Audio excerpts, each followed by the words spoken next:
سال نو پر سوچنے کے لیے ایک مختصر پیغام۔ سال نو جہاں یہ احساس دلاتا ہے کہ ہمیں مزید جینے کا موقع مل رہا ہے، وہیں اگر اس موقع پر ہمیں یہ احساس بھی دلائے کہ ہم نے گزشتہ سال کیا کھویا اور کیا پایا اور اسے کیسے گزارا۔ انسان احتساب پسند ہے، لیکن اپنی زندگی کا احتساب کرنے سے زیادہ اسے اکثر دوسرے انسانوں کا احتساب کرنا زیادہ پسند ہے۔ اپنا احتساب کرنا آسان نہیں ہوتا۔ بہت تھوڑے انسان ہیں جو اپنے گزرے وقت کے متعلق سوچتے ہیں کہ انہوں نے اپنی زندگی کو اپنے حالات کے مطابق کیا واقعی حق کے مطابق گزارا ہے۔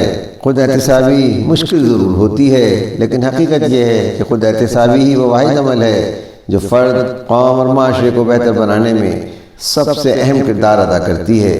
کاش کہ ہم جو بحیثیت قوم خود فریبی کا شکار ہیں کبھی خود احتسابی کا سوچتے۔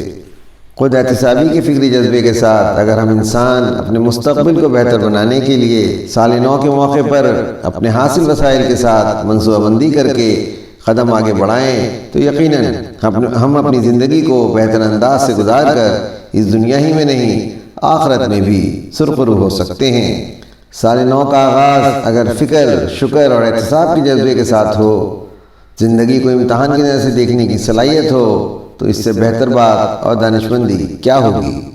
حقیقت یہ ہے کہ ایک سال کا اختتام اور دوسرے سال کا آغاز اس بات کا کھلا پیغام ہوتا ہے کہ ہماری زندگی سے ایک سال مزید کم ہو گیا ہے۔ اب سوال یہ پیدا ہوتا ہے کہ باقی ماندہ سالوں میں ہم خود کو بہتر بنانے کے لیے کس طرح کی کوشش کرتے ہیں۔ کوشش کرتے رہنا ہی اصل چیز ہے، کیونکہ انسان اس دنیا میں محدود اختیار کے مالک ہیں۔ انسان کی تاریخ گواہ ہے کہ انسانوں کو کبھی اپنی خواہشیں پورے کرنے کا نہ آزادانہ موقع ملا ہے اور نہ اس زمین کے وسائل اس کی خواہشات کو پورا کرنے کی صلاحیت رکھتے ہیں۔ یہ زمین ایک امتحان گاہ ہے، یہاں جو کچھ ہے سب محدود ہی ہے۔ حقیقت یہ ہے کہ اللہ نے خلق الموت والحیات لیبلوکم ایکم احسن عملا، اس نے پیدا کیا موت اور زندگی کو تاکہ تمہارا امتحان کرے کہ تم میں کون سب سے اچھے عمل کرنے والا ہے۔ اس آیت میں موت کا ذکر زندگی سے مقدم ہے۔ دنیا امتحان گاہ ہے۔